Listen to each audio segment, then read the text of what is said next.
میں نے پرسوں زالمی کا آپ کو ایکسپلین کیا تھا سب کو, تو میں دوبارہ زالمی کا ایکسپلین کر دیتا ہوں. ڈیرن سیمی اور وہاب نے ببل کو بریک کیا تھا اور باہر آئے تھے, اور ببل میں واپس جانے کے لیے 3 دن کا آئسولیشن پیریڈ تھا. وہ ببل سے جب باہر آئے تو انہوں نے جاوید آفریدی صاحب سے ملاقات کی تھی. جب وہاب کو اور ڈیرن سیمی کو آئسولیشن میں ڈالا تو فوراً ان کا ٹیسٹ ہوا جو کہ نیگیٹو آیا. اسی طرح جاوید آفریدی صاحب نے والنٹیرلی اپنے آپ کو آئسولیٹ کیا اور ٹیسٹ کروایا جو کہ نیگیٹو آیا. جب انہوں نے اپیل کی ایونٹ ٹیکنیکل کمیٹی کو, تو انہوں نے جو پلی لی وہ یہ تھی کہ اس ویک کے اندر ان کے 3 ٹیسٹ ہوئے تھے پی سی بی پروٹوکال کے حساب سے, وہ نیگیٹو تھے. جاوید آفریدی صاحب نے آئسولیشن کے بعد جو ٹیسٹ کرایا تھا وہ نیگیٹو تھا, دونوں پلیئرز کے نیگیٹو تھے.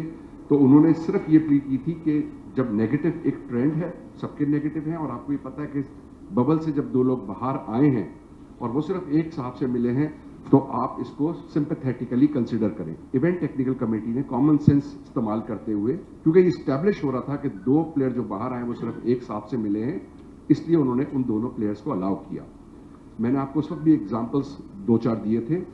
جب یہ پتہ نہیں ہوتا کہ ببل سے باہر نکلتے ہیں تو آپ کا آئسولیشن پیریڈ لمبا ہوتا ہے, کیونکہ آپ کو نہیں پتا ہوتا کہ جب وہ ببل سے باہر آئے تو کتنے لوگوں کے ساتھ ان کا انٹریکشن ہوا ہے. اس کیس کے اندر اسٹیبلش تھا.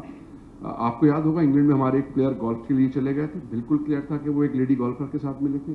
1 دن کی آئسولیشن کے اندر گئے, نیگیٹو ٹیسٹ ہوا اور وہ ری انٹیگریٹ ہو گئے. انگلینڈ کے ایک پلیئر تھے جو بایو سیکیور سے باہر گئے, ای سی بی کو نہیں پتا تھا, انہوں نے ان کو 5 دن کے لیے آئسولیشن کے اندر رکھا. تو یہ کہنا کہ زالمی کی وجہ سے یہ ہوا, غلط ہے. اگر آپ دیکھیں گے تو جو 7 پازیٹیو ہوئے اس میں زالمی کا کوئی بھی پازیٹیو نہیں ہے. تو یہ میں نے کہا کہ کیونکہ پرسوں میں نے ایکسپلین کیا تھا, آج پھر آپ کو ایکسپلین کروں. میں نے بتایا تھا کہ ایونٹ ان کو ایز پر دا پروٹوکال دونوں پلیئروں کو جو ببل سے باہر چلے گئے تھے, آفریدی صاحب کبھی بھی ببل کا حصہ نہیں تھے, 2 پلیئر جب باہر چلے گئے تھے تو ان کو واپس آئسولیشن کے اندر ڈال دیا تھا, کیونکہ ان کو ببل میں آنے کے لیے 3 دن کا آئسولیشن اور 2 نیگیٹو ٹیسٹ چاہیے تھے.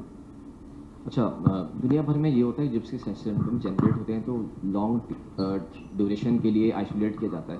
کیا آپ سمجھتے ہیں کہ سمپٹمس آنے میں تھوڑا ٹائم لگا اور 3 دن کے 4 دن کی جو آئسولیشن ہے ناکافی تھی, جو یہیں سے کوئی لیگ تو نہیں ہوا آپ لوگوں کا؟ کیونکہ کہیں بھی جائیں گے تو ٹائم دیا جاتا ہے 10 دن 14 دن کے, تم آئسولیٹ کر لو اپنے آپ کو تاکہ دوبارہ اسٹیبل ہو. تو پھر یہ کہنا کہ زالمی کی وجہ سے یہ ہوا, غلط ہے.